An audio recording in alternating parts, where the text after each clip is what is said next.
Okay, good afternoon, everybody. Thank you for joining us today with our candidate forums. And we have our last executive candidates on our schedule today, and that is a candidate for the office of chairman in the general election. And so we have Donovan White joining us today. Thanks for joining us, Donovan. Well, thanks for having me. It's been a rough summer, out here and out on the beach and enjoying a lot of great time with my kids. So, but yeah, I apologize for missing the last appointment for this, but I was busy and lost track of time and different things. So it's rough living out here. So Rough living on the beach, huh? it's it's rough. My Okay. my feet are always pruned up or look like onions, and it's just a hard life. So, all right. Okay, so we like to start off by giving the candidates a chance to give us a little bit of a bio. So if you could tell us about your education, experience, and background.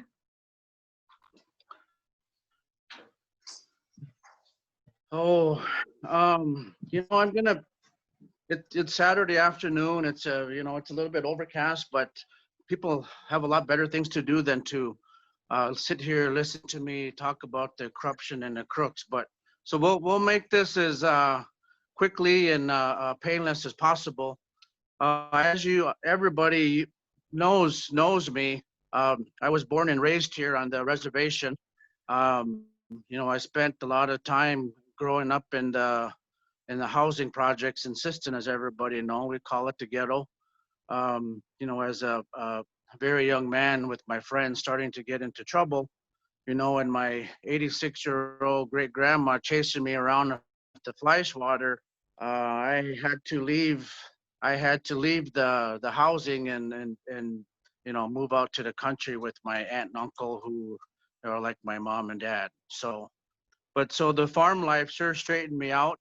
Um, Going from not doing a whole lot to working 14, 16 hours a day on the farm. It sure taught me a lot. It taught me how to work and stuff. But and one of the things also that it probably did is to, they were very strong on education and stuff. And I wasn't the best student in high school. I probably have some of my classmates watching, but I used to goof around and stuff, but anyway, I knew I had to finish high school, and I did. I graduated in System High School class of 1988. Joined the Marine Corps for 4 years. I was in 03, 41. I was 81 Mortarman. Um, my first 18 months was duty in Republic of the Philippines. Which it wasn't very fun. There was a lot of things going on. If any of you older people remember all of the corruption back then with Aquino and Marcos and stuff. So it was a tough duty station. We had some great liberty times, but a lot of it was spent jungle patrolling and protecting ourselves from the New People's Army in the Philippines. Um, at that time, Saddam Hussein had invaded Kuwait. Um, so we knew we were going to war. So when I finished my duty station in the Philippines, joined the Fleet Marine Force in Camp Pendleton. I got a couple weeks of leave, came back, boarded our ship, the USS Tarawa, a Marine amphibious ship. We went to war. So I got to be a part of Desert Shield, Desert Storm. So, I spent another 6 months in overseas at Okinawa, but I spent over 3 years of my time in the Marine Corps overseas. So I'm proud to be a Marine combat veteran. Um, it wasn't fun. I wouldn't take it back for anything, but it's something that shaped me as a person. Having to put your faith in the guy next to you and all of the leadership traits that they teach you, which there is none here at the tribe. But anyway, I got back, and right away when I got out of the service, I started college at the community college in Sisseton. I also worked as a security officer at the old bingo hall until I got on as a tribal police officer. So I graduated from the community college, and I don't know when it was, back in '94 or something, '95. At that time, I enrolled in a college at South Dakota State University. I started my classes. I was a tribal cop from 4 to midnight. Try to get some sleep. I drive to school in the morning. I did that for, geez, I suppose over a year, until until my grant ran out. Then I just actually moved to Brookings. So I graduated from college, South Dakota State University, in December of '96, with a bachelor's in sociology and a minor in criminal justice. I have more credits in criminal justice than I do sociology, but because South Dakota State didn't have a criminal justice major, I had to major in sociology. So after that, I worked, trained, and I worked as a juvenile counselor in Sioux Falls at JDC for a short stint. But it was a great job. It's sad to say that in the JDC in Sioux Falls, over half of the juveniles that were locked up were Native American, and so I got to work with them for a while, but I didn't stay very long. With the college degree and student loans and living in Sioux Falls, I applied at the Flanger Indian School and got hired. I couldn't make it in at JDC for at $8.90 an hour working for the county. So I worked at Flanger Indian School for I think almost 7 years. It was one of the greatest jobs that I ever had. I was a tutor in the boys' dorm. I was with these guys for 7 years. I started a military group down there, a military club. I taught these guys, how to march and everything you kind of do in ROTC. I did that, and it was a great, it was a great program. A lot of my students joined the service. I've got a couple of my students are on my Facebook, and if you can believe this, joined the service, and some of them actually retired out of the service, done their 20 years. So it was a very successful program. The program led into starting ROTC at Flanger Indian School, which they still have today. So I'm very proud of my time at Flanger Indian School. I've got to help and touch a lot of our students' lives down there. But I had a yearning to come home, you know, come home and build a home and be back here. So I did that. I ended up getting a job in Aberdeen, the Great Plains Regional Office, and I transferred up there. So I commuted from Buffalo Lake to Aberdeen for many years. So it can be done.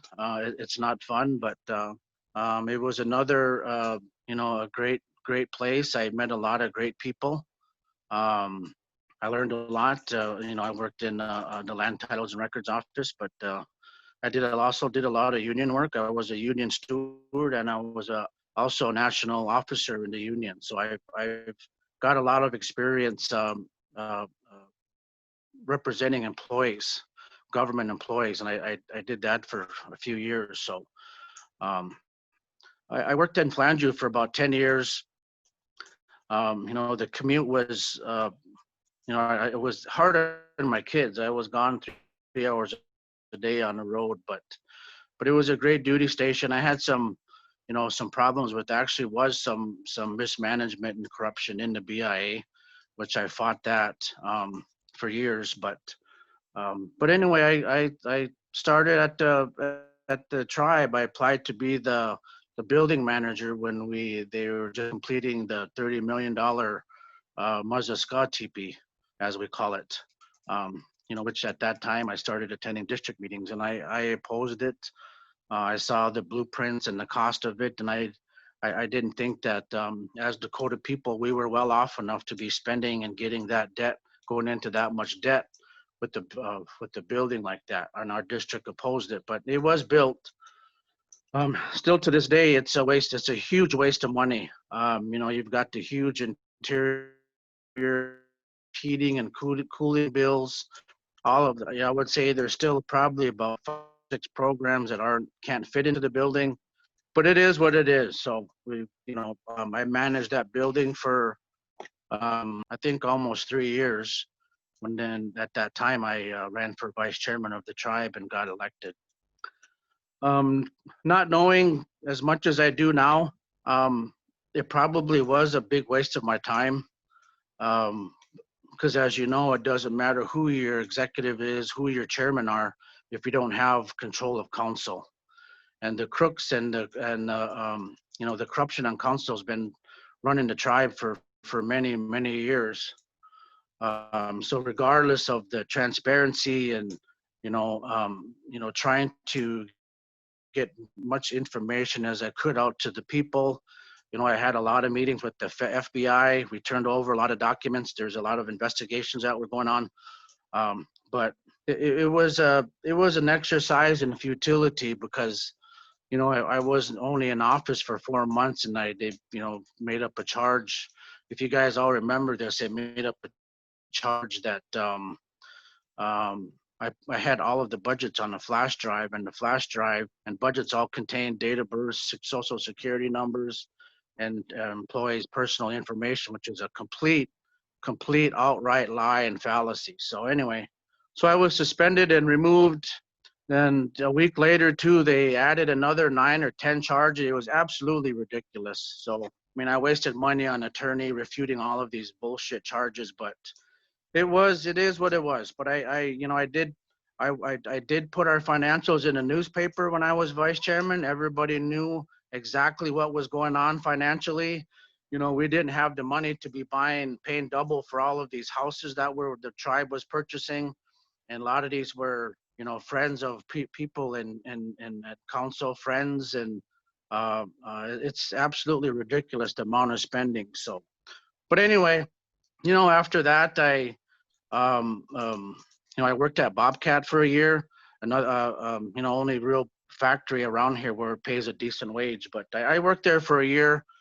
It was shift work and a huge factory, so you had to work your way up through, working graveyard and stuff. And it was really tough on my kids. So I told my boss I was going to put my year in and resign, and I did. But it was a great place to work. I met a lot of great people.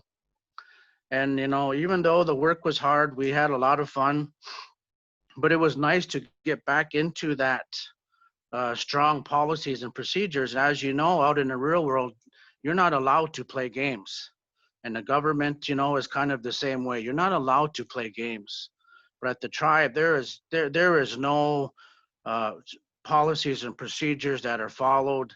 It depends who's in charge. They kind of make up things as they go. Our employees have no rights. It depends who the crooks are on council or the execs. They'll make up shit as they go, fire people, don't give you grievances, won't give you hearings.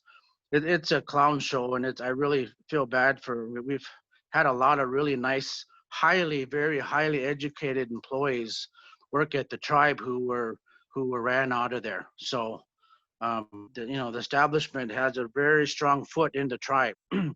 And I would say actually you've probably got 200 or 300 employees and stuff that are basically running your tribe into the ground. So it shows you that these elections, when I got in and Bruce Renville got in, Lorraine got in years ago, it shows you that the people have had it. So your executives or chairmen can get elected, but they're only in for a short period of time. When you start rocking the boat, start trying to bring transparency up, you try to start cutting budgets, they'll come after you, and everything is all about a paycheck for them, not the what's right for the people. Like right now we're in a crisis. What's best for our people? And that's not what it is. That's not these guys are not, they act Dakota Wakan, but they are not leaders. All they care about is their paycheck. You've got your elders who lost their elder cards after they removed me, and they have grown accustomed to and needing that card and counted on that card.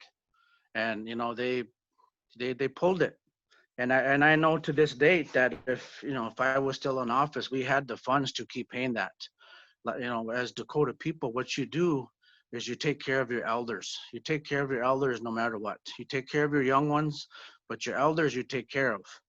And our young ones these days, they're well taken care of. I hear that a lot. Oh, what about our young ones? Well, your young ones are taken care of. They've got food on the table, they get school clothes, money. They got bus that comes to picks them up at the door. Our elders and our older ones that grew up back in the day, Johanna, back in the 40s and 50s, they never had anything. It was a struggle every day to put food on the table.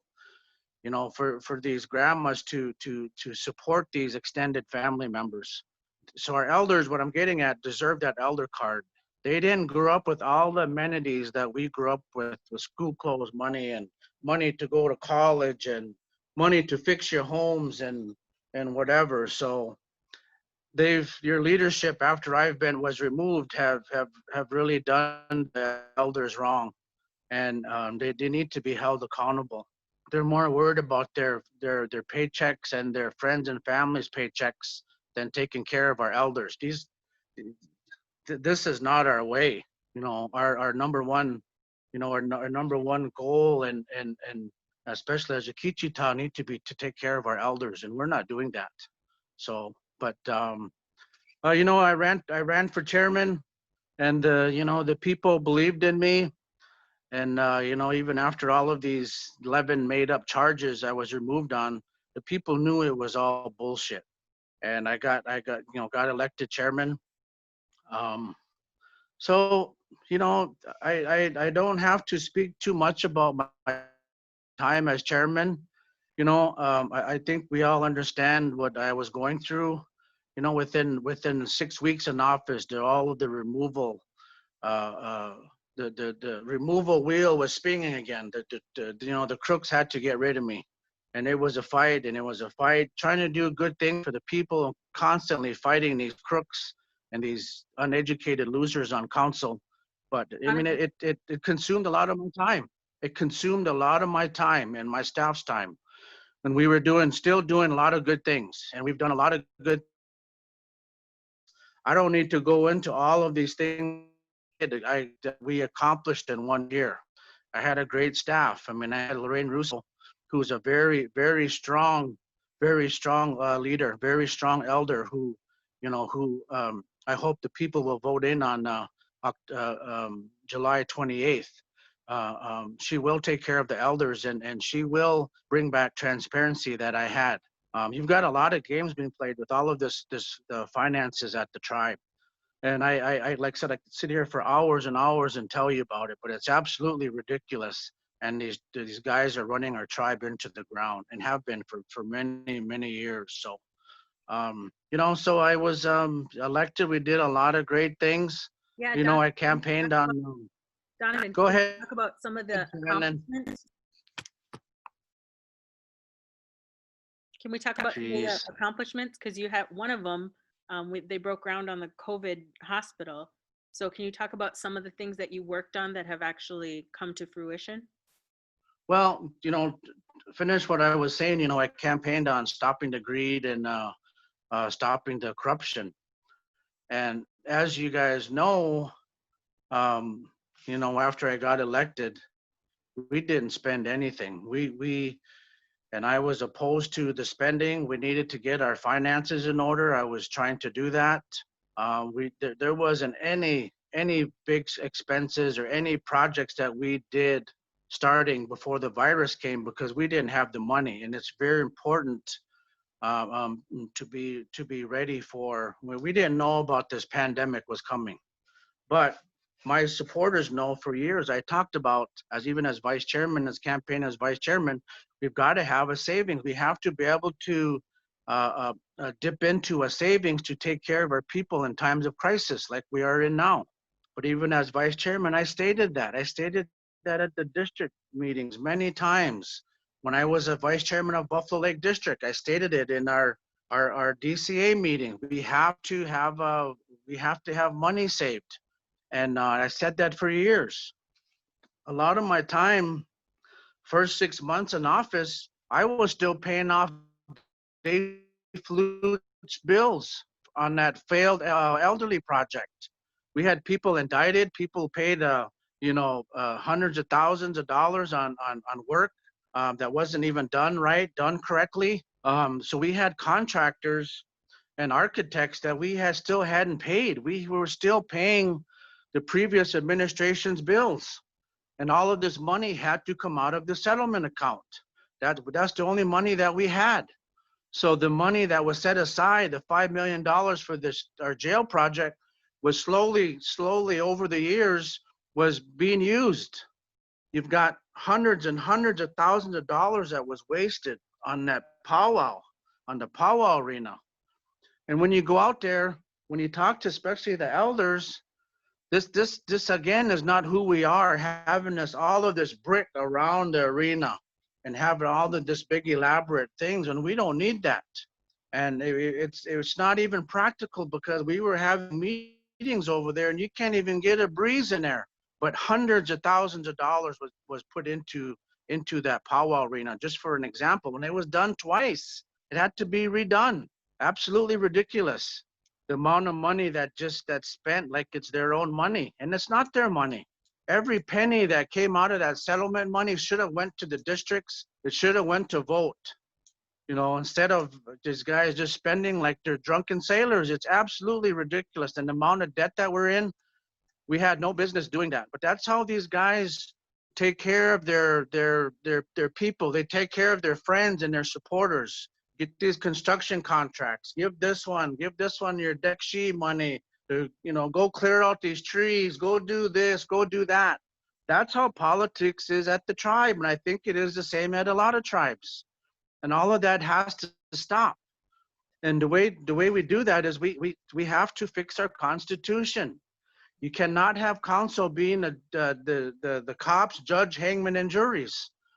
These guys are not qualified to be making some of the decisions that they make. Some of these guys have zero education, not even a GED. It's absolutely ridiculous. Any big money, ticket money, big ticket items, construction items need to go back to the people. And that hasn't happened for, I don't know if it's ever happened. I know our district, we opposed the admin building, and we've opposed a lot of different things, but back, when you have a crooked council, they could care less about DCA. But if you got somebody who's fighting, who's trying to bring back transparency, who's trying to cut the budgets, who's trying to have, savings account for emergencies, that it just wasn't going to happen.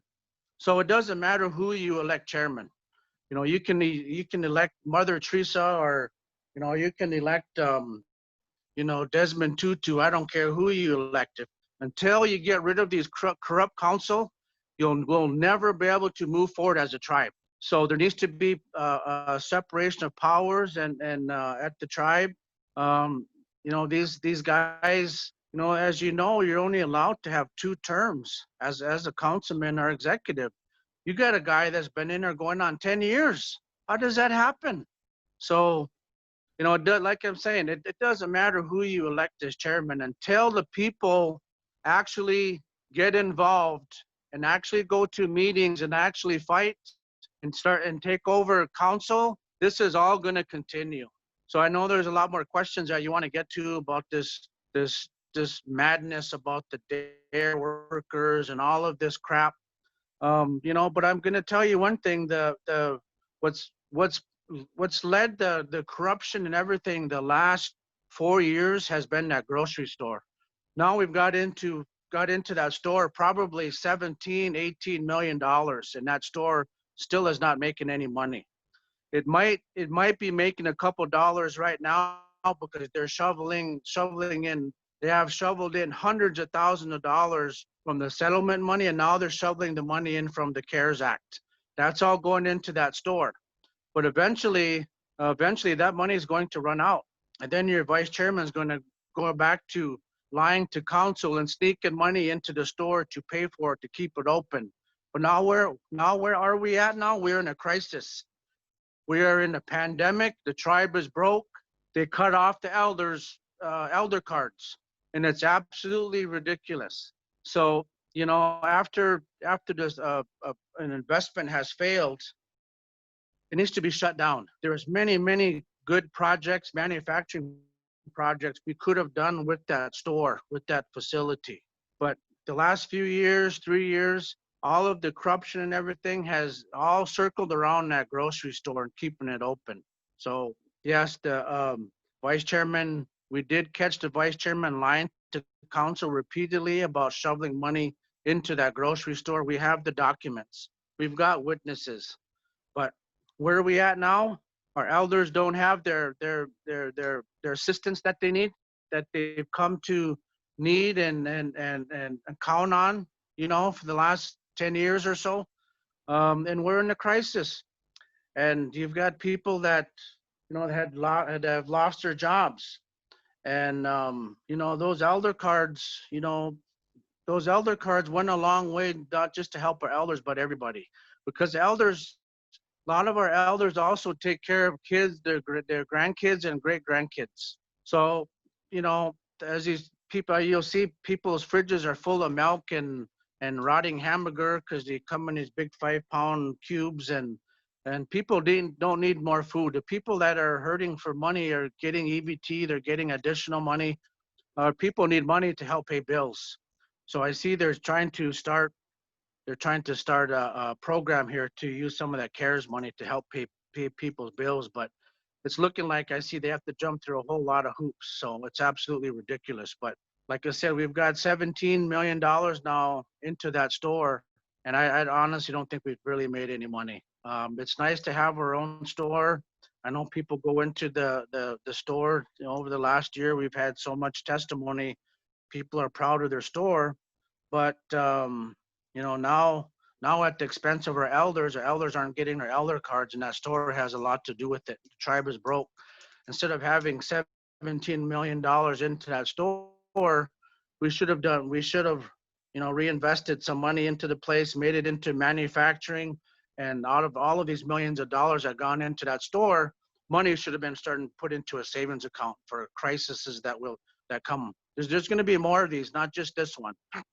Believe me. So, well, yeah, we need to have a safety net, so we can, take care of our people and not sit here with our hands out with Shakopee every time we get into trouble or in a crisis. So when we are in a crisis financially, we're defaulting our loan to Shakopee.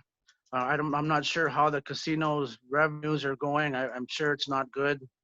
But as you can see, the virus is spreading. We've been lucky. We haven't had a whole lot of cases, but as you can see, it's spreading like wildfire in the cities, and it is going to come here. Believe me. Are we ready to take care of our people when that virus comes here and starts, ravaging our communities? Or we're not. We don't need to be passing out hamburger. They come to my house and they say, hey, you need this, you want this food? And I say no. One time I told my workers, I said, tell them to shove the food up, where. I don't need food. I don't need hamburger. I don't need milk. I don't need rice. I don't need beans. But money supplies should be put away for when the pandemic hits hard, when we do need the food.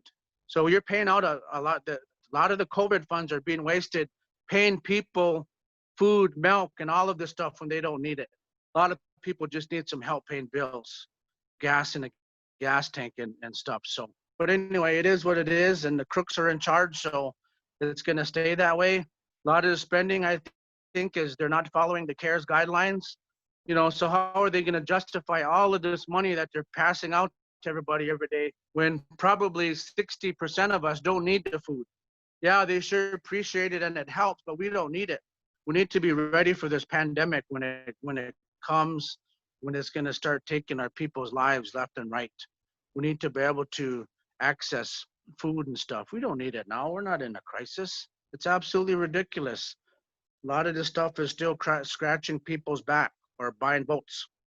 So if you ask the people or the elders if they would like to have hamburger and milk, or if they'd rather have their elder card to help pay a bill or put gas in their car, they would probably, probably take that. So, but you have some very unprofessional, inexperienced leadership at the tribe. So, and I've been saying this for years, as you guys know, we need to get new people that have education, management experience, home to run for these positions. Are we getting that? We are not. We are getting a few. Like Shannon, I consider you, you're educated. Lorraine's got education. But on top of that, you've got to have experience. But, it's going to be tough unless we get control of council. Come January 1st, this is not going to change. So I reach out to the people. I apologize for my elders how I'm speaking, and a lot of my supporters and stuff told me not to be cussing, and I apologize. But I'm not a, I didn't wake up the last 3, 4, 5 years one day say, hey, I wanted to be chairman. That's not it. But when I started sitting on, when I sat on the housing board, when I sat on TZ board, when I sat on was a Buffalo Lake vice chairman, and seeing the corruption up there as well with the money and the payments, it opened my eyes. And I said, geez, I instead of just, raising hell, I think that, I need to get in the fight. And I did. And I can sit here for hours and tell you about the meetings, the corruption at housing, at TZ, at the district. I've seen it, and I have the proof of it. I've sat in these meetings. So we've got a long way to go, but until we take control of council, things aren't going to change at the tribe. It don't matter who you elect as chairman or Donovan, chairwoman. I what about promise you that. what about doing the Section 17? Can you explain that? Because I know work started on that. Yeah, we started on the section 17, and we knew we needed to do that. The problem, what the section 17 is, it takes all of our for-profits and it puts them under an umbrella, and it takes it out of politics. So you elect a board of directors, people, some of the people you don't want associated with the tribe, so they don't get involved with, oh, I want my nephew hired or blah, blah, blah. So it takes politics out of our for-profits, and it puts them out there under an umbrella where a board has the ultimate authority to make decisions. And in most cases, these boards are not paid boards. These people are very highly educated. Some of them are retired attorneys, retired businessmen. They could be current businessmen, upper executives, and their only intention is to help the tribe and help the tribes to succeed. A lot of the successful tribes out there, like the Wisconsin tribes, Menominee, the tribes down in Choctaw, and the tribes out in Florida, they all started with Section 17s, and some of them are still in place. But we don't have the experience and education and to be running these for-profits. You got people that are running $1 million businesses with little or no education. And if you were to go out in the real world, if you were to go down to Las Vegas and say, hey, I want to be the general manager of your casino, they would tell you to go jump in the damn river because there's no education. But it's not education here or experience, it's who you know. And that's what has run our tribe into the ground. And the only way we're going to be able to take care of that is to take control of council. And I think we will. But it's going to take our people to come home. If you want to talk about the off-res voting, I think that was was that one of the questions, or did you have another question, Shannon? No, let's talk about But off-red we voting. need to get the Section 17 going. That was one of the biggest things that we were working on when I took office. Stephen Sandvin was working on that with us. We were working on these things, and we were getting it put together. We were having our meetings, we were having our trainings and stuff. We were moving on these things. But when we started to do good things, when the crooks they were starting to get intimidated, thinking that they were going to lose some control over the corruption, they ran Stephen Sandvin out of here. We had hired Michael Roberts to do financial assessments on our grocery store to see where we're at. There was never ever a valid financial assessment given to our people with all of these millions of dollars that were invested into that store. They would make up these things, and you'd have front page pictures on the paper. Oh, the store's going good, blah, blah, blah. And it's not true. The whole time the store was there, we were shoveling hundreds of thousands of dollars a month into it to keep them open. But we needed to be able to tell the people where we were at financially. So Michael Roberts was doing the financial assessments. We started getting too close to the missing money and the corruption, and DCA came in and fired him.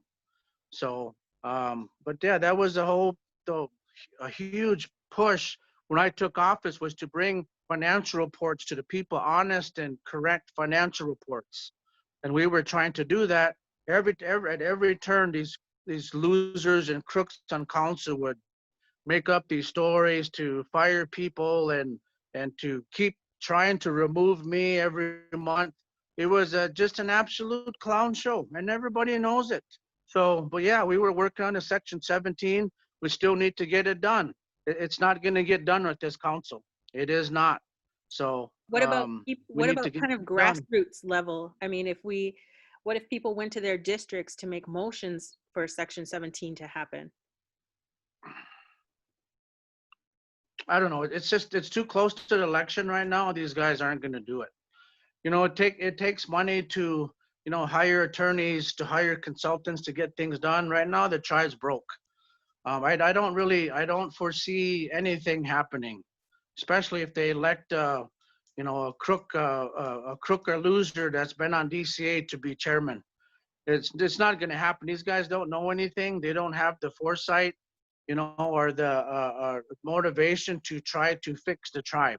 They want to just keep the system as is and keep padding their friends' pockets. That's how it works around here. So, the Section 17, anything decent that needs to happen regarding transparency is not going to happen. It's not going to happen. So, if you want to talk about taking control of council, I've been the biggest advocate of off-res voting for the last 5 years. I've been fighting as a vice chairman of Buff Lake District to get this done. And we all know that if we make it easy for people to vote, especially our off-res reservation people, they far outnumber the crooks at the tribe, we can take back council. So they're scared of that. So, when I was vice chairman, one of the top things that I wanted to get done, to get passed, so we could fix the corruption and get rid of the crooks, was to get the off-res voting passed.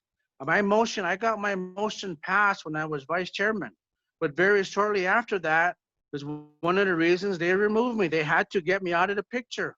If you make it easy for your people to vote, especially off-reservation people, they will not tolerate this corruption. And they have the votes to fix it, but they got me out of the picture. So my motion that passed to get the authorized off-res mail-in voting, that sat their table for the last few years. They never touched it. The other thing I did as vice chairman is I got the motion passed to put our council meetings on the radio. If you remember that, we started to broadcast council meetings on the radio when I was vice chairman. The day that they removed me, guess what? Also, they removed broadcasting the council meetings. I barely got this, the motions on streamed. Tom streaming the motions live streamed, but it's just a matter of time right now.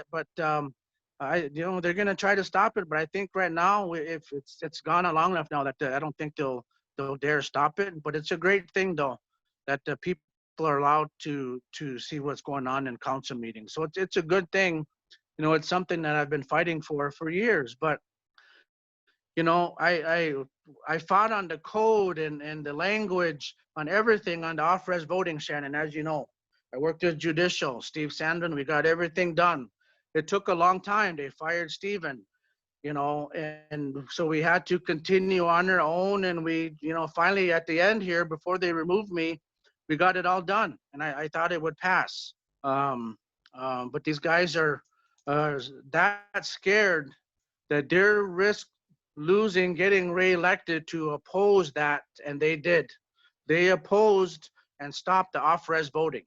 And you know who they are: Louis Johnson, Francis Crawford, Curtis Bissonnette, Nippy Owen, Myrna Thompson, Eddie Johnson. They all opposed the off-res voting. Curtis Bissonnette and Nippy Owen went against their districts and voted against their districts when their districts voted for the off-res voting. Buffalo Lake District also voted for the off-res voting. So why did they do that? You know, our people, our ancestors were slaughtered and driven across the country and murdered and made to starve to death. And now their people have a voice. Our people have a voice to be able to vote and speak up. And who's worse than the white people now in stopping that? Our own people are doing that to ourselves. The corruption, the crooks, they're doing that to their own people. And I'm ashamed that these guys call themselves Dakota or they're traditional. They've changed our ways, they've changed our religion and our ceremonies. And it's like they're just plain Indian and it's a joke. Our people, our ancestors would be rolling over in their grave if they seen how we run, how we work, and how our tribes have become, not just at this tribe, but all over. And it has to change. Pine Ridge is fighting. They're fighting. And I know it's been a fight, but they've been at the forefront for always been at the forefront fighting the corruption, and they're doing that. But other tribes need to step up. New people, educated, experienced people need to come home and run. So we'll get this election code fixed and changed.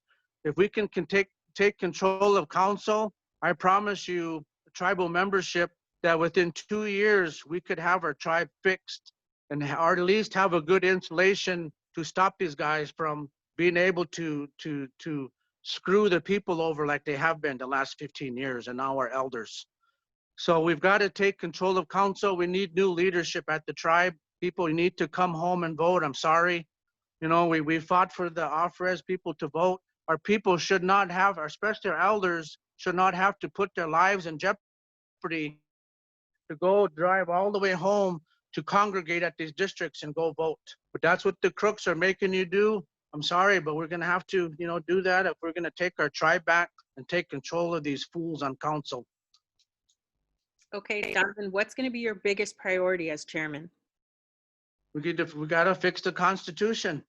You've got to have checks and balances.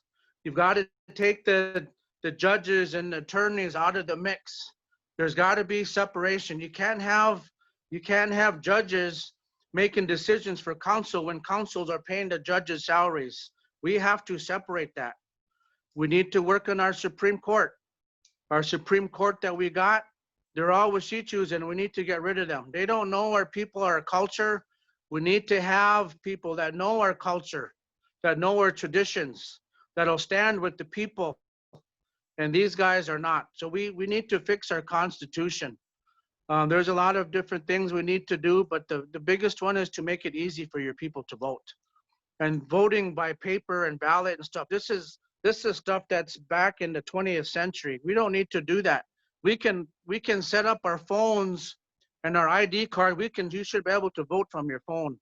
But it's not about making things easy for our people and fixing our tribe. It's what these guys are doing to not move forward. And the biggest, that's what people and that's what the government in China and Russia do. That's what they do to control their people. They don't let them vote, or you make it hard for them to vote. Or they vote, but you have crooks in there, felons in there, counting ballots and stuff. And nobody is going to have any sort of reliability of our elections. We have the technology nowadays to do our election safe and save the tribe hundreds of thousands of dollars, and to be able to let your people speak and their voices and their what matters, let them be heard. Okay, when can we that's going to have to be the biggest thing. Yep. When can we expect to see more indictments for embezzlers, and are the feds still investigating more cases? And can the current council and execs stop these investigations, since some of the thieves are their relatives? Yep, I think that they have. After I got removed, they have the authority. They have the authority to the execs to come together and redirect redirect leadership at the tribe, because you know the execs actually run the tribe, the day-to-day operations. They have the authority to direct the FBI to do things, not investigate this, or just say, we did have some open and shut embezzlement investigations that we did while I was in office, and we turned them over to the feds, and these guys should have been indicted by the feds within a month. But they have the authority to redirect FBI and tell them what to do and say, well, we don't want these guys indicted federally. You know, we're just going to let them pay the money back. And I think that's happening on a few cases now. Um, but one thing I will say is we turned over, me and my staff, we've turned over many embezzlement investigations and had ongoing investigations still when I was removed. So what I will tell you is I know that there's only limited amount of money that's invested into the FBI and tribes. You know, I as vice chairman, I fought and fought and fought. And when the FBI was here, remember when the FBI was at council and the head of the FBI and the head of the U.S. attorney were all here? What did I tell them? We need help. We need funding. We need more agents. We got to get here because these guys will not quit stealing and padding their families' pockets unless there's quicker indictments, unless people are more quickly. Shannon, if you're a criminal justice major, there is not a deterrence to stealing and theft and embezzlement when it takes 3 to 4 years for these guys to get indicted.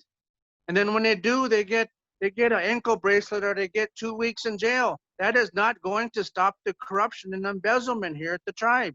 And I have been advocating from the highest hilltop over here to the FBI, a U.S. attorney, that we need help. And the way to do it is to increase and speed up these indictments.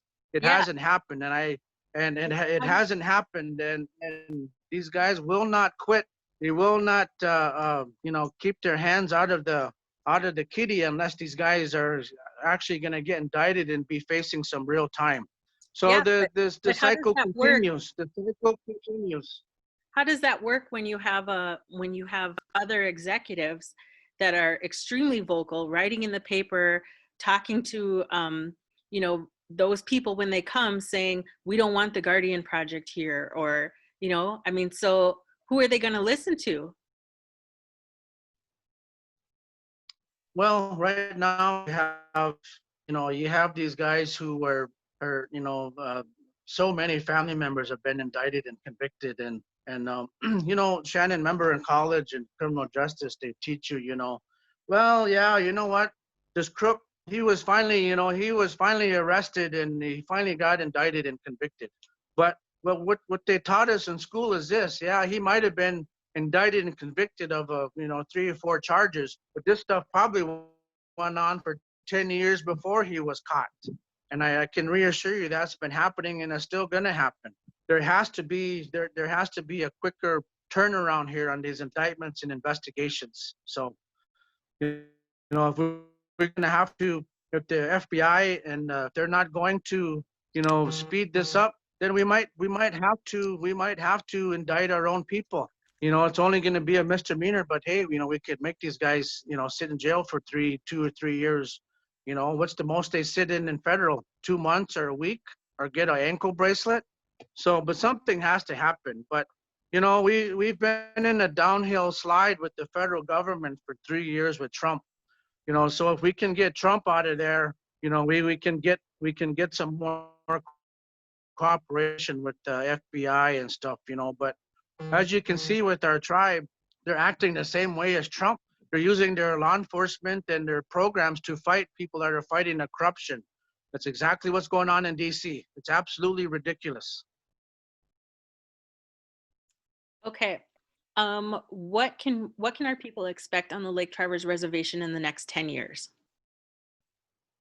Well, I think the people have had enough of it, and it shows you that these guys can make up all these charges on me as vice chairman and as chairman, and the people, but they've still been coming forward. But what happens is the crooks have figured out It doesn't matter who they elect, that they can run out whoever they want to.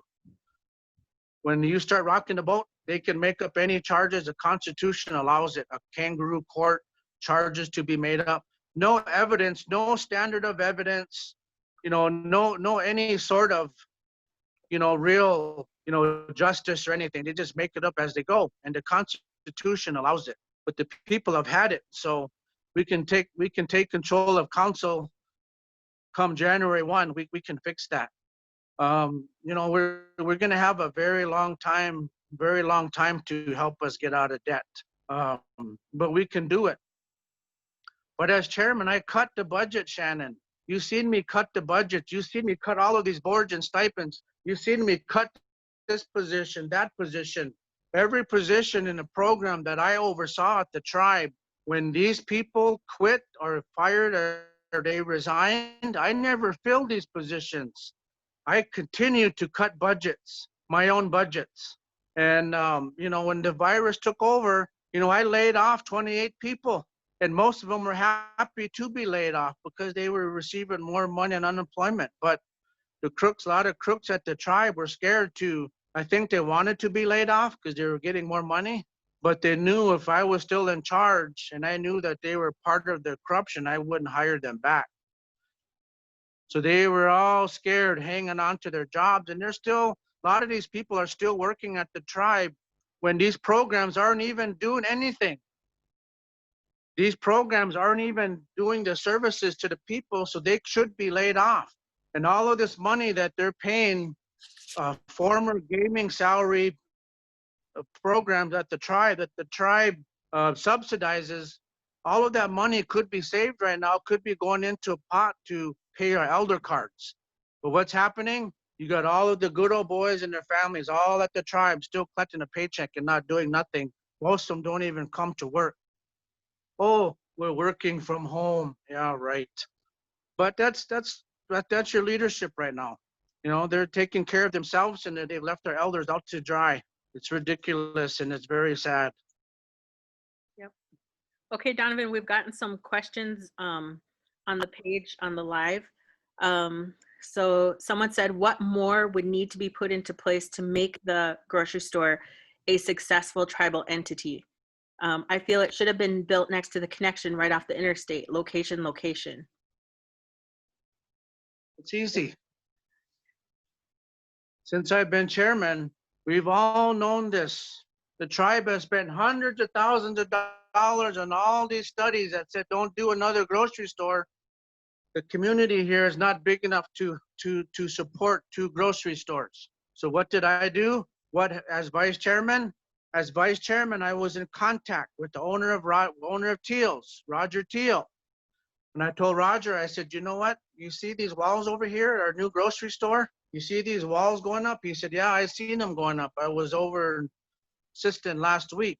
Well, we're not bluffing no more. Grocery store is going up. The people want a grocery store, allegedly. I said, the store is going up. Would you be willing to sell Teal's? And he said, yeah. I'm going on the trip, he said, but when I get back, we'll line up a meeting and we'll talk.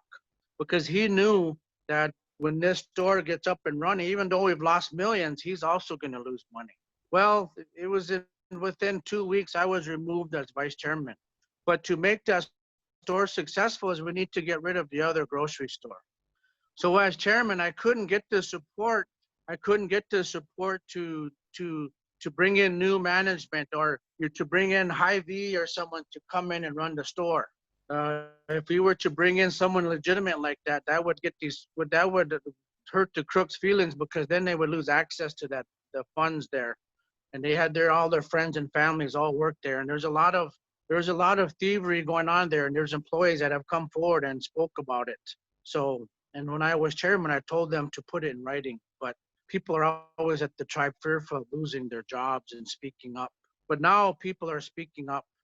So, since I was chairman the last year, I got a hold of Roger Teal again, and I had 2 meetings with him. And I repeatedly told him, I said, Roger, we're still losing. We got a store. The people like having a grocery store, but we're losing a lot of money. And I said, I think you're losing money too. because, they still have lost a lot of business, but, um, then with the virus hitting, I think grocery stores are doing very well. I don't think ours probably is. It'd be nice if it was getting close to breaking even, but I doubt it. But I'm sure Roger right now is making a lot of money on his store. So while he's making money, he's not going to entertain selling it to us.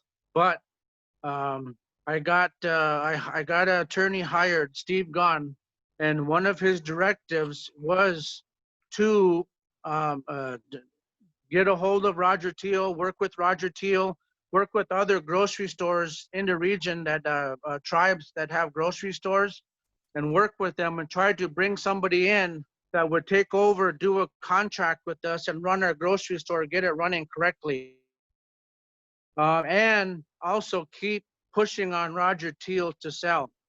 Since I've been removed, I haven't been in contact with an attorney, but that's what we need to do to get that store going. How to get Teals out of the picture, or bring in a contractor who runs grocery stores and have them do it. Let them run the store for 5 years and train our people and do what they can to try to make it successful. But it's going to be very tough to do without getting rid of Teals. So that's was one of my priorities. I was working on that, yes. But a lot of my priorities and everything changed. When it came to February, March, the virus, everything got pushed back. You know, and right now we're still deep into this crisis, and I think it's going to get worse. We need to do what's right. It's starting to get windy out here, so almost some big enough surfing waves here. I think they can get on. But anyway, if there's any more questions, Yeah. Do you want to, we there's been some, there's quite a few questions on the Facebook page. Do you want to talk about the situation with the Eastmans and the land? Oh yeah, for many years, you see, I grew up, when I moved out here, with my aunt and uncle and my mom and dad, I was very close to the family here. Carrie Eastman was one of my best friends. If a lot of people that know me know that. Joe was real close to the family, stayed at the house and stuff. So, I used to ride horse down here, and we used to play right here. We used to ride by, and one of the same docks I tease about. That same dock has been here for like 45 years. I think they've replaced the wood, but it's crazy. But I grew up here, and these guys were my friends, and I always had that in me, growing up here, that I wanted to live here someday. So I did that. So I approached the family to start selling the land, and they did. Um, the majority owner here was not the Eastmans. It was actually the Ortley family. Kenny Ortley was actually the majority owner here, and so I got his share. Um, you guys know Ruth Titus. She was good friends with my mom. And my mom and Ruth knew me. I grew up over here, and Carrie was one of my best friends. So, she talked to her and asked her if she would be willing to sell, and she said yes, I will, because I'm not gonna give it to my kids because they'll just sell it. That was her own word. So it was a BIA, land sale. The BIA, as you know, we don't manage our land. The BIA manages it for us. So if you want to buy land or sell land, you got to go through the BIA. They go through the appraisal process. They handle everything, right? So it was a BIA approved land sale, and Ruth Titus sold her share here. She sold, I think it was 5 acres she owned here. There's almost a 40-acre tract here. She owned 5 acres. She sold it for $7,000. And all of the Eastmans, they also sold. So for Roulette to be saying I stole her land or all of this stuff is not true. She never owned this land. The land that she owned here, she still owns it. She owns 1 acre out of this 40 acres. But I had been having to play these baby games for years. I mean, she took me to court 15 years ago, and the judge threw it out. So, but anyway, so my kids have been blessed to be able to grow up here, and I've developed all of this property and stuff, and I think yeah, you hate to say the J word, but it's true. But these things are not true. I've never taken advantage of women, girls. I've never stolen anybody's land. And the people that what I've been saying since I've been removed as chairman and vice chairman is all of these things they have to say about me. Prove it. Prove one thing. And I didn't buy all this land all around Buffalo Lake for $5,000. So it's not true. Um, but all the crooks and the haters and the thieves out there, if you want to say all these things and make accusations, then prove it. Where's your proof at? So if you want to use that to get into the last question, we can. But these guys can't prove anything. All it is a corrupt, a corrupt show at the lives of our people and our elders. So it's time to move on. It's time to move on with the new council. And when we do get a new council, then we can sit down with the elders and people of the tribe and say, what do you guys want in the tribe? What do you guys want in the constitution? You want to get rid of this fakey general council we have every 2 years? These are not general council meetings. These have nothing to do with leadership of the tribe or what the people want, because the quorum is so high, you couldn't get enough people into that building to have a quorum to pass motions to direct council to do what you want to do. One of the things in talking with Kushi, Darlene Pipeboy, and some other elders, and I talked to Kushi Ione about it. Maybe we go to quarterly, or maybe we go to quarterly general council meeting. We lower the blood quantum down. A lot of tribes do that now. When you get a couple hundred people into a room, your people have had enough. There's issues going on. They should be able to direct council and their executives what they should do. But as it is right now, if you wanted to actually have a legitimate general council and have enough people in that building to force council to vote, you would need to get 1,200 people into that building, and it's not going to happen. So we need to have a good, strong, a good, solid decision, not only from our educated people, but from our elders who who were there back in the day, and how our tribe should be run, how it should be run and managed as Dakota people. Because right now our people don't have a voice, and our people are so frustrated. I've got elders that are so upset that they're willing to come into the tribal office and take it over. And I'm not telling no jokes. And I tell them, we're not there yet. But our people need to take control of council. Everybody's got to come home and vote. And you know what? I've been asking you for years to come home and to vote and to fight the corruption with me. But you can't fight the corruption when you have a crooked council. Like I said, geez, I don't want to offend nobody, but you could have the most awesome 3 executives in the whole world that are running the tribe. They're not running the tribe because council is behind the scenes playing games, getting paid 40 hours a week to come to maybe one meeting every week or every 2 weeks. You get a councilman that he speaks to most in council, but he never came to any of the planning meetings, never came to any of the decisions when we were making these decisions with the contractors and attorneys and stuff. But could sure run his mouth very pretty good, because he's been a part of the corruption here for 9 years. So we've got to get the people involved, but to do that, we've got to fix our constitution. You can't have 15, 20 people going to council meetings making motions to remove somebody. That is not representative government. 15 people at Buffalo Lake do not make decisions for the other 500. I'm sorry. The 20 people in Veblen, 25 people that go to the meeting shouldn't be making decisions for the 1,600 people, tribal members. So that has to. We have a lot of fixing to do with our constitution. We can do it, but we've got to get people home. We've got to take control, get the crooks off of council, and give me a good 2 years, and I promise you we can do it. We can do it. We went a long ways in one year with the crooks behind me, but you know, I did what I could. I did best I could. So um, Okay, I got a follow up I see. to that. Okay. Um, so someone said, um, here is it. Are you able to put the past two removals aside if you're reelected and not come into office with retaliation in your mind and in your heart?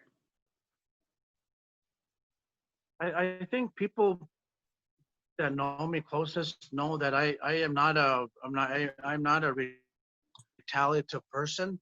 When I came into office, Shannon, as chairman, and if you know, in control of my programs, I could have played the crooks games, don't you think? I could have started throwing people out left and right. I didn't do that. I didn't do that. Every decision I'd ever made has been in the best interest of our tribe. And I didn't do that. I had to terminate a few people for embezzlement, but you know, it's some things you just got to do. It's just not right, you know, that people get convicted of embezzlement and do a couple months in jail, then they're right back into their job at the tribe. Things like that have to stop. And I never allowed. I never. When people got convicted, I had to let them go. But I'm not a vindictive person. I don't plan on coming in here and running people out. And which, you know, if we were to get control of council, we could. But um, you know, council is one thing. You know, um, councilmen are not supposed to be running the day-to-day operations of the tribe. Council people are legislative. They're supposed to be creating laws. And some of these guys have been in council for almost 10 years. What laws have they done that actually have helped this tribe? Not a damn one. Not a damn one. So, but we there, you know, we can get some. We get a good council. You know, we get new people to continually start coming in and wanting to get involved with their tribe, fixing their tribe, and I think they will. But you are not going to get people that are going to give up their careers, jump into this snake pit when they can be removed within 3 months for, you know, some made up allegations or something. They're not going to do it. As soon as we start bringing some credibility and stability to our tribe, we'll start getting more people that'll come forward with education, experience, and professionals to help us fix our tribe. Yep. What, if any, visions do you have for self-sustainability for the tribe? Any new ideas? Geez, you know, we have a lot of things that we could have been doing. You know, there's you know, we were as you know, I was the you know, the biggest pusher the last year when I was in office on the hemp. We pushed it hard. We pushed it hard. We didn't think we were going to get a crop, you know, because we had such a rainy spring last year. But we pushed them anyway. We did get a crop. I got Michael Roberts hired as the planning director. We start putting our plan together, our business plan. You know, there's a lot to it with growing hemp, but I think hemp could be one of the major sustaining uh, businesses financially that could help get our tribe out of the debt and help starting secure savings and money for our future generations. I think hemp can still be that. A lot of tribes, as you know, Shannon, over the year, they were coming to us, help us, coming to the table, help us. We also want to grow hemp. And I think hemp can be a great crop for the people. And I would say we were you before the pandemic hit, we were probably 70, 80% of the way through now with our planning and our codes and securing finances to help get our to help get our our hemp business going. Oh, I see you put up the you know, the spreadsheet there. So we've come a long way, and if we can get this pandemic under control, if we can get you know, if we can get a virus, what do you call it, a vaccine. There's some really good evidence and good studies that are happening. You know, if we can get control of this virus, and hopefully someday it's just like just a flu, can move quickly, and we have all of the steps in place, the codes, the work, the finances, the Mazasca people that are willing, in the big cities are willing to come behind us and support us and move on our empire, they call it. But we can do it, and that's one of the biggest things that we can do. I think to get our feet back on the ground financially. We can't count on the gaming. We can't count on the gaming to sustain us, as you can see. When Yeah, shit I hit the think that's fan, the big lesson we've learned as a tribe is that we were too dependent on our gaming. yep. So the gaming is not going to save us. You know, if you had the right people, if you had some real credibility, some real educated and experienced businessmen running the tribe, part of the tribe the last 20 years, we wouldn't be in the situation that we're in. There would be money that's put in the bank that's been, there for years. You know, we cannot, as a tribe, that we didn't have a penny saved when the virus hit. The $2 million a month that we had going to support the tribe and this program was gone. What happened?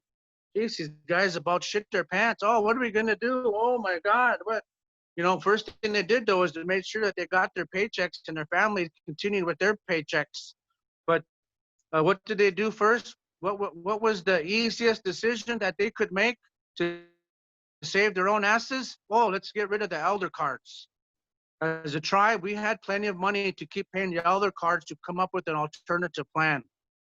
And I've put it on Facebook numerous times. We could have continued with the elder cards. Worst case scenario, Shannon, at least what we could have did, with credible people with that, that really took our people into considerations, we could have even raised the elder age to 65 during this pandemic.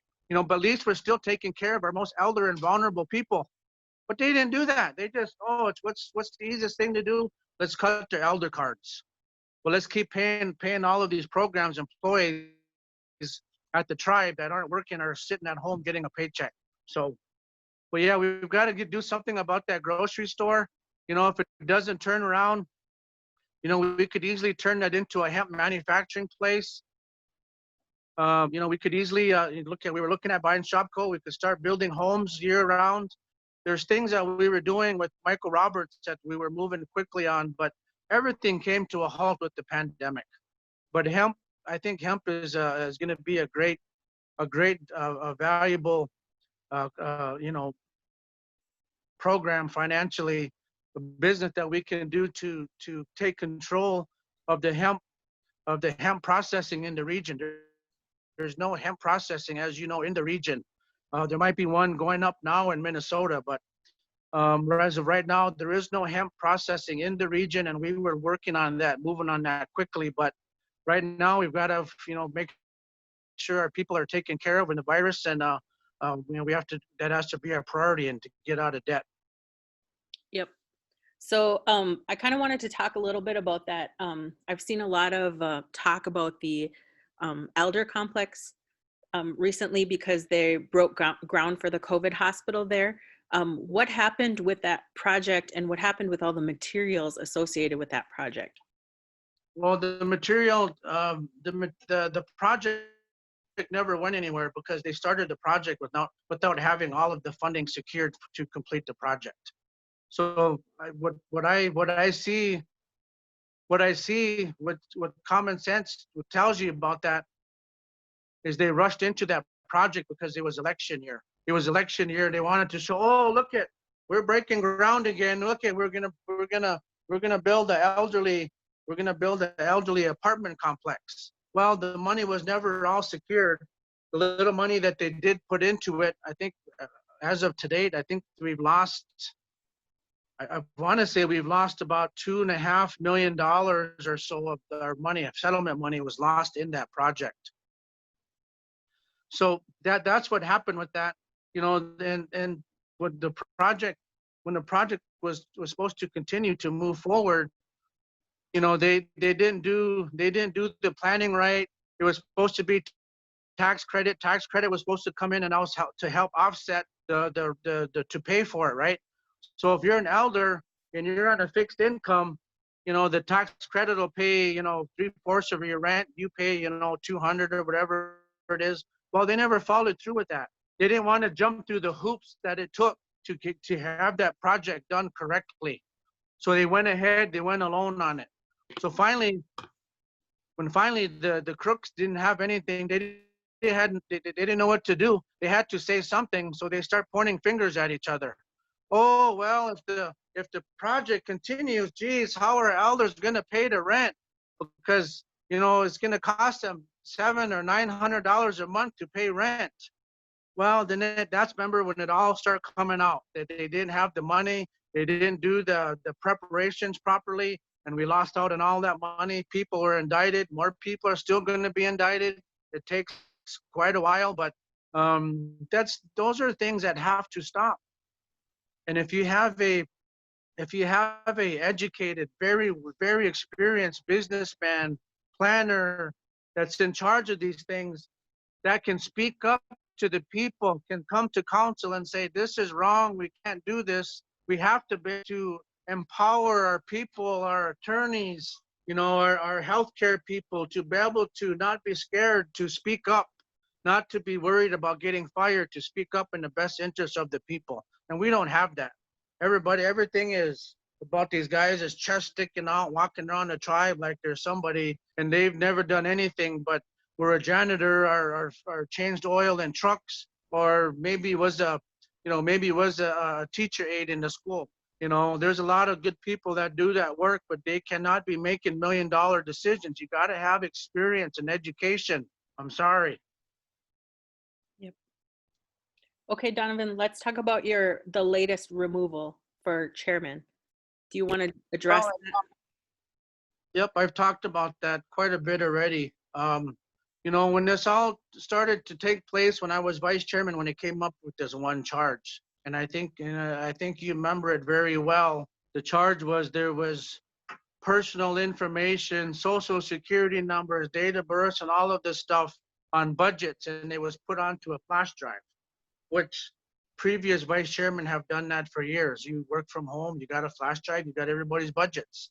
But they spreaded this rumor and this falsehood, and it spread like wildfire. But the real people that work in budgets and stuff, they knew that wasn't true.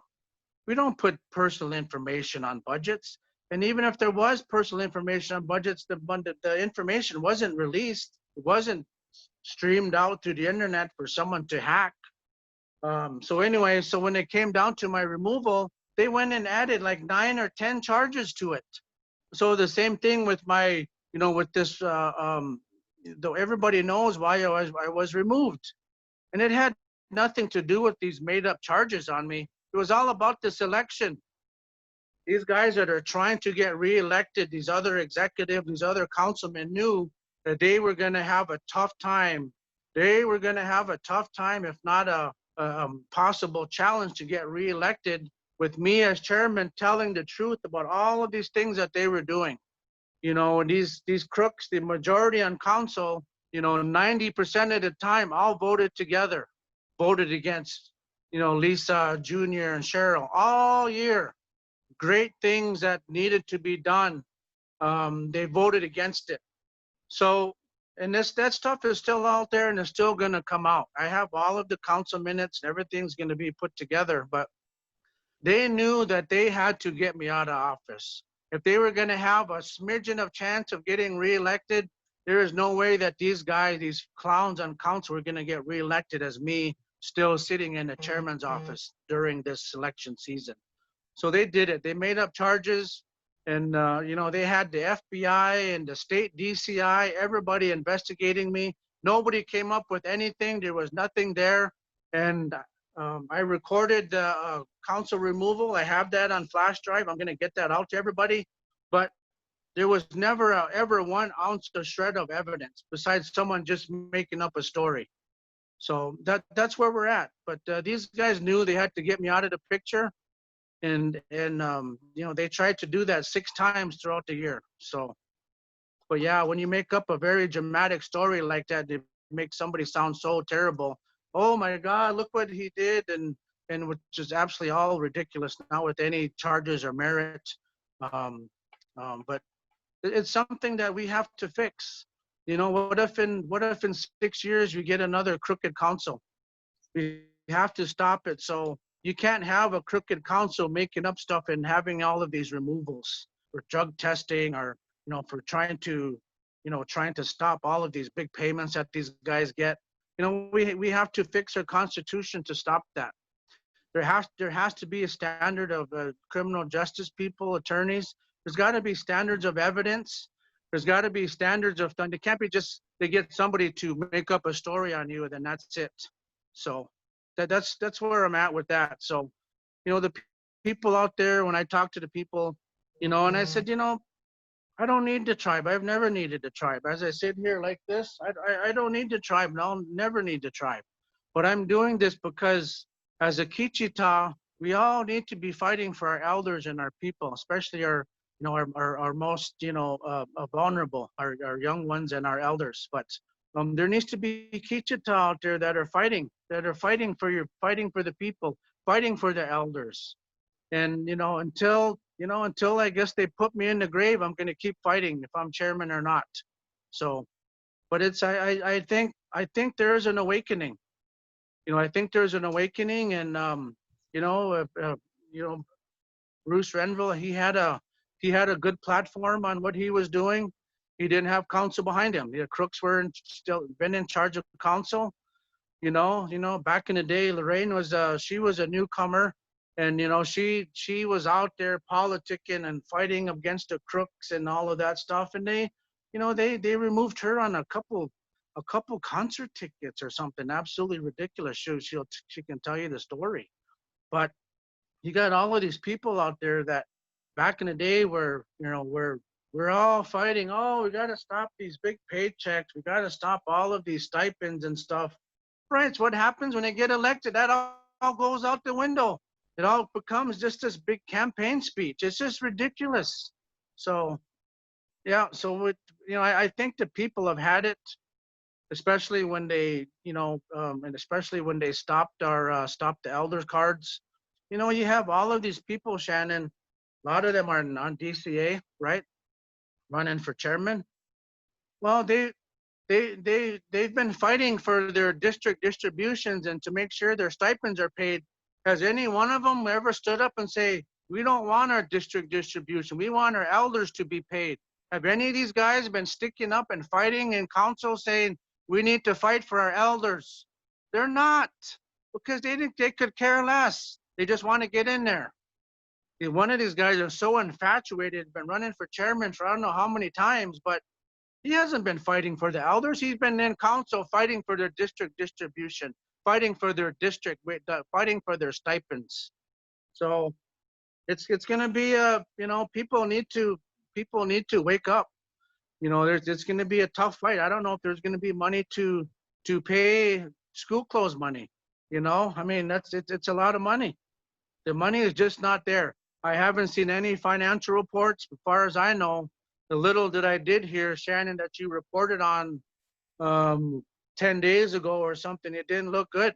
It didn't look good at all from the finances. There wasn't enough money to pay our loan. So we'll have to wait and see. But I think the days of the $2 million a month of money coming to the tribe, those days are gone.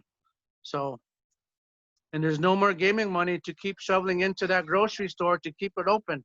So, hi, baby. I'll see you in a little bit. I'm almost done. Speaking of Bruce, he was removed because of the drug testing. Do you think our drug testing policy needs to be changed? It does. It really does. And then as executives, when I took office, me and Myrna, I think at that time Floyd was already removed. So I directed the HR person to change the HR manual that we wanted to raise the drug testing from 5% monthly random testing to 10%. But it never happened. It never got done. So, but that was put into, it was supposed to go into the policy and was to go into front of council to be approved, but it never has. The other things that were put into the policy, went out to the managers, that came back to the execs and council, was to get rid of all of the people that had been convicted of embezzlement and stuff and stuff too. They shouldn't be able to come back and work at the tribe. And the reason that this came up was because if you get caught for stealing at the casino as an employee, guess what happens? You're 86. You cannot ever come back and work at the casino. So there was this double standard that, you know, you can be a crook at the district or the tribe, get away with stealing and still come back to your job.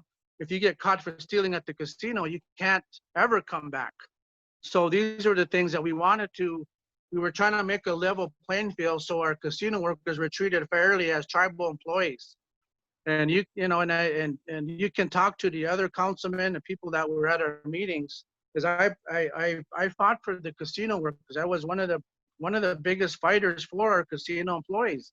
I repeatedly told them we've got to do something with the casino employees when they have to go to work and drive to work in a blizzard where they could die. And I repeatedly brought it up. They need to be paid admin leave, this and that. We need to do something to help them. They said, oh, they kept saying, oh, no. We don't need to do that. They already have a liberal leave policy. It's up to them to save their leave. And so every time I brought up these things to them, I was always shot down. It was told, well, it was unnecessary. We can't afford it, blah, blah, blah. So, but, you know, we do need to change our HR policies, you know. And our casino employees need to be treated fairly, the same as tribal employees. So, Okay, thank you, Donovan. I think we went through all of our questions at this point. So I'm going to give you a couple minutes if you just want to say anything, leave the viewers with any kind of message or anything like that. Okay, you know, all I want to say is I think the time has come. I think the people they've seen what's going on, and they know what's going on, and especially now that these crooks on council took away the off-res memberships right to vote. You know, I mean, they can still vote, but if you live in Kansas City, you know, you got to drive 7 hours, but that's not democracy. So, but I think the people have had enough. You know, you've heard our elders. And you've heard our off-res membership. Our off-res membership have just as many rights as we do. You know, most off-res people don't get anything from the tribe. And all they ask for is a vote, Shannon. If you see that on your post and other posts, my post, all they ask for is just to be able to be a tribal member, to be able to speak up and to vote. And they've even taken that away from them. So, you know, I think the people have had it. I think we are going to take control of council and, you know, get rid of these guys on these executives. And you know, I think the elders have had the last straw. Are these crooks going to they going to make a last ditch effort to try to reinstate the elder cards before the election? They might, only because we're putting pressure on them. Because, you know, regardless if they do or not, they should have never stopped those elder cards in the first place. Our elders count on that card. They've earned that card. They've suffered back in the day when they had nothing. You know, you hear these stories of, you know, our grandfathers picking rocks in the fields for, you know, 50 cents a day, $1 a day. They didn't have money. They didn't have elder meals. They didn't have, you know, there wasn't school clothes money to put new shoes and stuff. They had to go work. They had to suffer to put food on the table. Our elders deserve that support now. And we're in different times now. They didn't have all of the benefits now that the tribal members have now. Our elders deserve that. They deserve to have that card. So I think that these wannabe leaders have sealed their coffin here with opposing the off-res voting and stopping the elder cards. So everybody needs to come home and vote one more time. You know, vote for Lorraine Russo. She's the only one that hasn't ripped off the tribe or ripped off somebody out there. If you look at all of the candidates here that are voting filing to fill my position, to fill my term out, Lorraine Russo is the only one who's been fighting for that. And you know, she's a cushy, but you know, she worked for me for the last year. She didn't take any shit from anybody. She did a great job. So she'll continue to fight and support our elders, like like I have, in my term and over the years. And I'm not just saying that. I can prove it. When they tried to stop the elder cards, in April, I said no, we will pay them cards. But a few weeks later, I was gone. But then they stopped the cards. But I think the people of I think they've had it, not only here, Pine Ridge, other reservations, Crow Creek, they're tired of it, and the people are going to rise up. So hopefully they all got good leadership. I know they do in Pine Ridge. So, my Lakota brothers, and, keep fighting out there. And we're going to win this. We're going to win this battle. But we are not Sioux people when we treat ourselves worse than what you choose do. So we all need to get out and vote. So my first election for the primary is going to be August 6th. So um, I'm still running for chairman, and I'm going to keep fighting. So no matter what. Thanks, Shannon, and thanks for everybody tuning in and getting a chance to look at my surfboard down there. I don't know which one I'm going to use, but I need a little bit bigger waves. So but anyway, I appreciate it, Shannon, inviting me to this question and answer. And I'm going to keep fighting, and we're going to keep fighting, and do what we have to do for our people, for our great Sioux Nation. Thank you. Thank you, Donovan. Everybody else, remember that we're going to take a break for about a week, and then we will start up with all the district candidates for tribal council. So the schedule is on a post on our page, and make sure and mark your calendars for that. We got HAPA district up first, and all 5 candidates have agreed to join us. But thank you for joining us.